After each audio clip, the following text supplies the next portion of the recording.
Salamat guys. Tapos na rin ang lula nagbanlaw. Ayan. Nugasan ko na yung aking washing. Ayan ang mga sampay ko sa ibabaw. Madilim lang. Loaded. Kaya hindi hindi matuyo-tuyo dah. Muulan eh. Kaya napilitan ang lula mag-dryer. Imbes nagtipid ako guys. Kay ang taas ng kuryente namin guys, ang bill namin guys.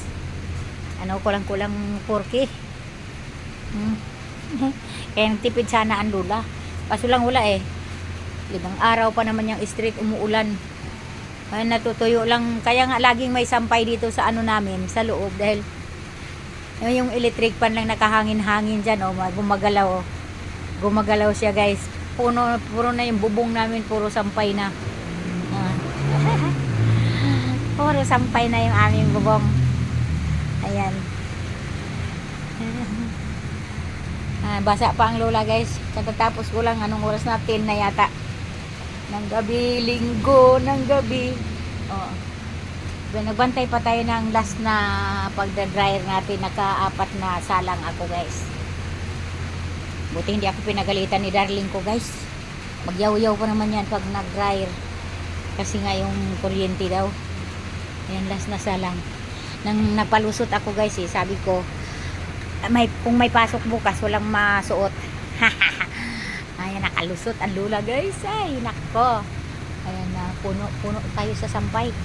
Ayan.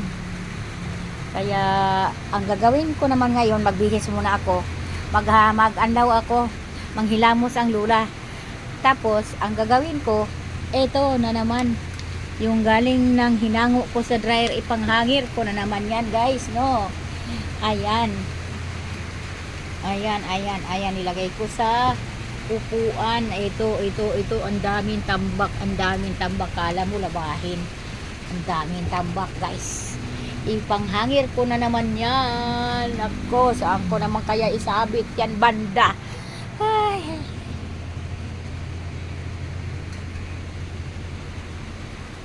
Tulog na yung Tulog na yung aking alaga.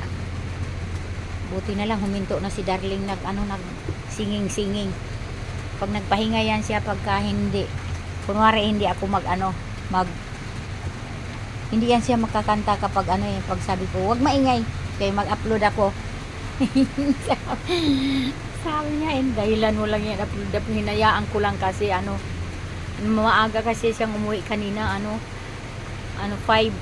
Maaga na yung 5 guys. Umuwi kadalasan dito yan 8, 9 ng gabi. Galing sa trabaho. Ay, ang dami kong ihahangir. Ayan, ang daming ihangir ko yan guys.